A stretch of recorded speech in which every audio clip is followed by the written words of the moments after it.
Vous savez même pas l'état dans lequel ça va. Une réputation de gratteuse et on sent un peu couillé, tu vois. Squeezie qui débarque. On se faisait clasher les uns après les autres. Par exemple, il s'est fait virer. Il y a des fleurs dans cette vie-là, des fanfictions. Je faisais que m'engueuler avec ma team parce qu'il y a Massu qui arrive. C'est pas la SC, la vidéo du jeudi 15h. Et aujourd'hui, nous sommes de retour dans le labo. La dernière fois qu'on s'est vu ici, j'ai parlé de mes expériences par rapport au fait d'avoir un petit peu collaboré avec certains gros youtubeurs. Quand je dis collaborer, c'est collaborer. Suite à cette vidéo, il y a plein de personnes qui m'ont demandé de parler de pourquoi j'avais arrêté YouTube. Parlons du Fanta XU2. Aujourd'hui, je vais pouvoir vous raconter mon expérience par rapport à la haine qu'on a pu recevoir, si ça s'est bien passé entre les candidats, et bref, un peu de thé. Premièrement, il faut prendre en compte un truc. Juste avant d'être sélectionnée, j'avais toujours voulu être youtubeuse. J'avais jamais été youtubeuse, mais j'avais toujours voulu l'être. Et je suis tombée sur le Fanta XU2. C'était un concours sur YouTube pour lequel il fallait créer une vidéo. Si la vidéo était sélectionnée, on intégrait l'équipe d'un youtubeur comme par exemple McFly Carlito, Amixem, Natou, Le Rire Jaune, etc. Il y a eu plus de 6500 participations. Je suis allée emprunter une caméra à ma fac, mais là ma voix elle s'est cassée. Je me suis dit vas-y c'est mort, mais on va quand même faire la vidéo. J'écris la vidéo, je la monte, je la poste et j'attends. Personnellement j'avais trop envie à ce moment-là d'être dans l'équipe de Amixem. Je trouvais que c'était du contenu qui se rapprochait davantage de ce que je voulais faire. Et je me rappelle aussi que Natou avait mis un cœur sous ma vidéo et vous savez même pas l'état dans lequel ça m'avait mis. Et en furie, je disais genre regardez, en mode ouais, Natou elle m'a mis un cœur et tout. Et après je suis allée stocker les vidéos de tout le monde juste pour voir si potentiellement les gens ils avaient aussi reçu des cœurs.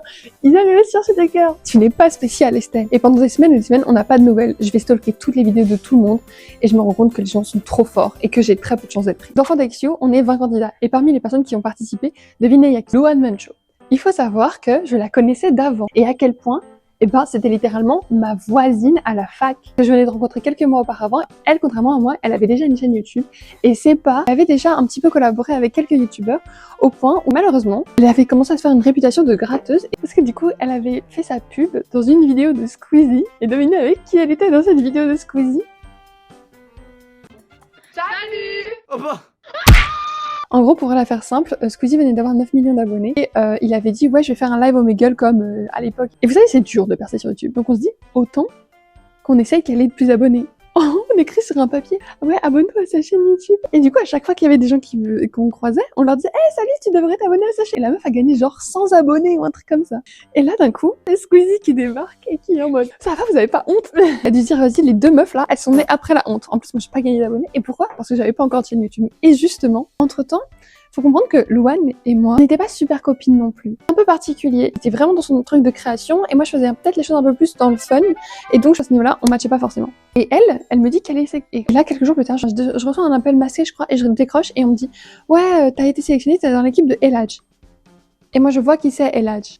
Mais tout internet ne voit pas qui c'est Eladj. Et la vérité, du coup, je suis trop déçue parce que moi je voulais être dans une équipe de youtubeurs, pas de créate Instagram. Et en plus, à ce moment-là, Instagram, ça avait pas du tout le même impact que ça maintenant. Donc je suis là, et là, la meuf au téléphone me dit allô, tu sais, si t'as pas envie, et je me dis non. Donc je sais pas si il y avait d'autres personnes qui avaient dit non auparavant, enfin voilà.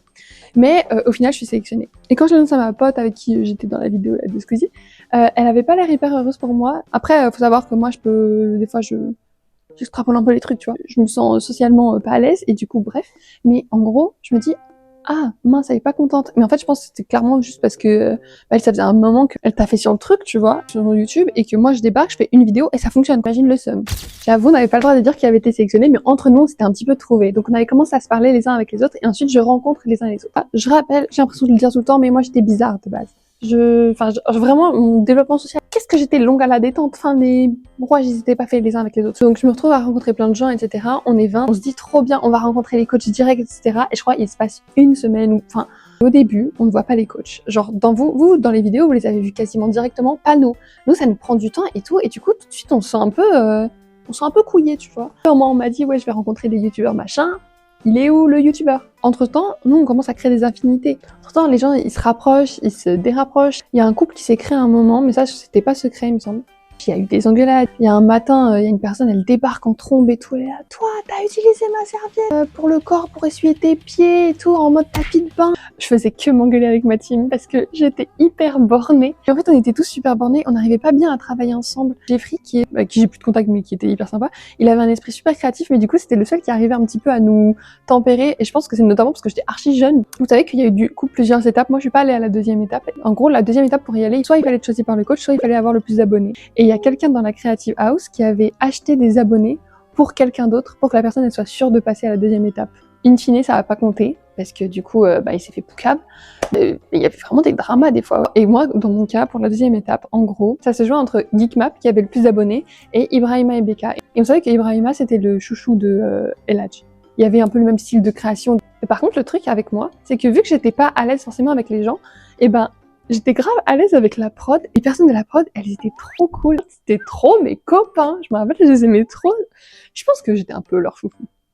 La maquilleuse, c'était trop ma pote, je l'aimais trop. Dès le premier jour, elle était hyper gentille. Elle nous accompagnait partout. On avait des nounous et c'était trop sympa. Sauf que du coup, tout ça, les gens, ils le voyaient pas. Et derrière, on était en mode, mais qu'est-ce qu'elle branle ici, elle Dès le nombre de fois où je vous ai dit que j'étais pas très à l'aise socialement, et bah, ça se ressent de la part des autres candidats aussi. Je veux dire, les gens avec qui j'étais le plus proche, car, pour citer des noms un petit peu, des personnes les plus gentilles qu'il y avait dans cette vie-là. En top 1, Atlas. Mais quelle dinguerie, il était tellement gentil, on passait de trop bons moments ensemble. Voilà, c'est top 1. Et ensuite, sans ordre, Captain Groscha, Elion, Ike et Sauvan. Et eux, je trouve ça se ressentait grave dans la qualité de leur travail et qui ils étaient. D'ailleurs, sachez que la personne qui a gagné le FantaIQ de cette année-là, j'étais grave contente que ce soit elle qui gagne parce que c'est une personne qui a tellement de ressources. Donc c'était Elion et il a tellement de ressources. Et entre-temps, nous, du coup, toute la hype, elle se crée. Et là, les gens découvrent qui on est. Et en fait, très vite, parce que les gens commencent à critiquer, j'ai des abonnés qui viennent. Et je crois que je passe à 1000 abonnés, alors que de base, quand j'ai posté la vidéo, moi, je m'étais dit, si je suis pas sélectionnée, je fais pas d'autres vidéos. C'est fini, tu vois. Et j'avais genre 45 abonnés. Et là, j'ai 1000 abonnés. Les gens s'abonnent à moi, alors qu'ils me connaissent pas, que j'ai jamais fait d'autres vidéos, qu'il n'y a pas de raison vraiment de s'abonner. Mais je suis trop contente. Là, commence à avoir plein de vidéos de personnes qui commencent à nous clasher. Et je me rappelle d'une vidéo, on se faisait clasher les uns après les autres. Et on regardait, et genre, ça disait, cette personne, elle a fait ça et tout, c'est vraiment de la merde. Et c'est genre, un mixem de Wish, ce mec-là, un humour de merde et tout. On se fait détruire. Et notamment, une des personnes qui nous détruit, c'est un mec. Et en fait, on voyait les dramas qui se passaient. Et il y a eu un mec, par exemple, il s'est fait virer à cause du fait qu'il ait critiqué FantaIQ, je crois. Enfin, il me semble. Je peux me tromper. Hein. Il a critiqué devant tout le monde le projet, etc. Et même certaines personnes, je crois. Et du coup, et ben en fait, vu qu'il dépendait de Mixicom, qui est un truc de Webedia, Mixicom, ils l'ont viré, il me semble. Et à côté de ça, on se fait médiatiser d'une façon où du coup, directement, on se prend un peu de la haine des fois, et des fois, il y a beaucoup de sympathie. Il y a des youtubeurs hors des coachs qui nous connaissent. Et nous, on est affolés, on se dit, mais attends. Et je me rappelle que j'essayais trop d'agir comme si j'étais pas fan des gens, fan dans le sens, j'aimais trop leur travail, tu vois. Je me rappelle que Amixem, la première fois que je le rencontre, je l'ai ignoré de A à Z. Vraiment. En gros, vraiment, on avait des tables et on mangeait les uns à côté des autres. Et moi, Amixem, il vient à côté de moi, parce que genre, il y avait de la place et tout. Et je vous jure, je le regardais pas, j'étais comme ça. Il parlait, il faisait des blagues à tout le monde. Et moi, j'étais en mode, j'avais trop peur qu'il pense que j'étais grave fan de lui. Et en fait, tu te dis, mais non, moi, je vais être juste pote avec eux. Parce que je savais pas me comporter en pote avec eux. Bref, un délire. Si tu passes un moment, est-ce que tu peux t'abonner, s'il te plaît? Alors, la personne qui m'avait le plus étonnée en gentillesse, c'était Joyka. Il est trop gentil. Bon, c'était il y a des années, mais je vous jure, il était tellement gentil, ce mec. En gros, quand on est allé à la Redbox avec toute la team de FantaIQ, il est venu. Alors lui, il avait rien à voir. Il avait à voir avec la Redbox, mais il avait rien à voir avec FantaIQ. Il est venu exprès, juste pour nous voir. Et finalement, Joyka, c'est celui avec qui j'étais le plus à l'aise. Parce que, quand je l'ai rencontré, et ben en fait, il était tellement sympa et tellement... Je sais pas, il était mimi. J'étais pas comme ça dès qu'il parlait. Il avait fait un son avec Boosty à l'époque et nous l'avait fait écouter en avance exprès en nous disant ouais, si vous voulez me dire votre avis.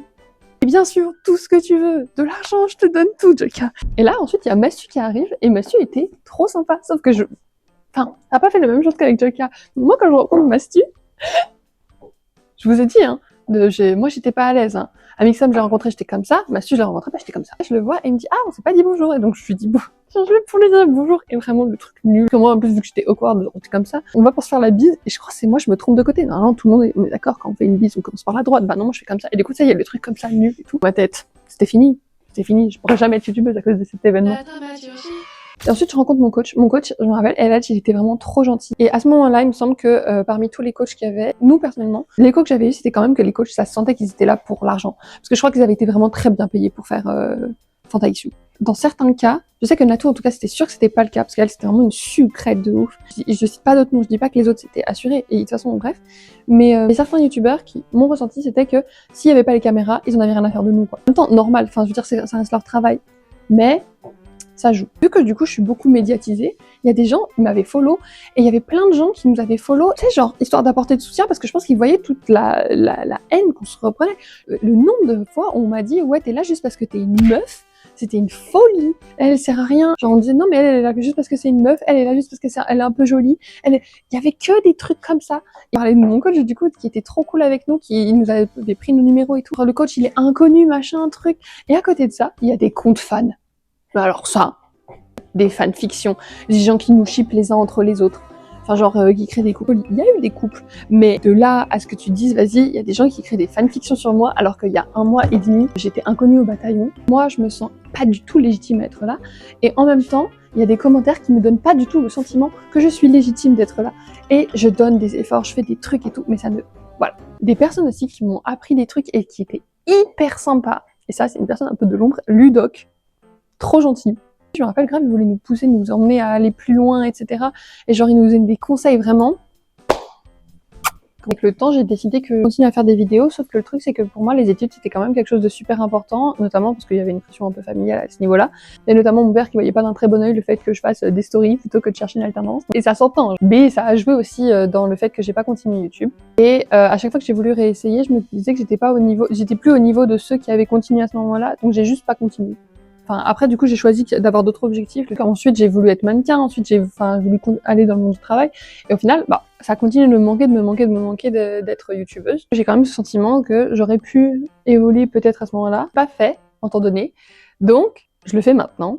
Sachez que, in fine, mon objectif, c'est vraiment d'être youtubeuse dans le divertissement.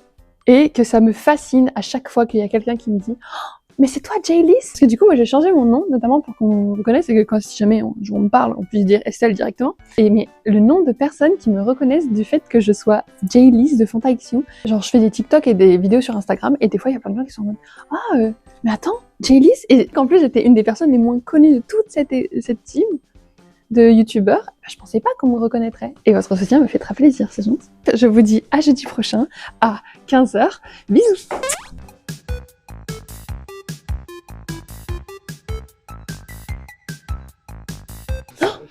Oh bah là, le collant vient de rendre l'âme. Attends. Oh, oh, mon collant. Oh bah.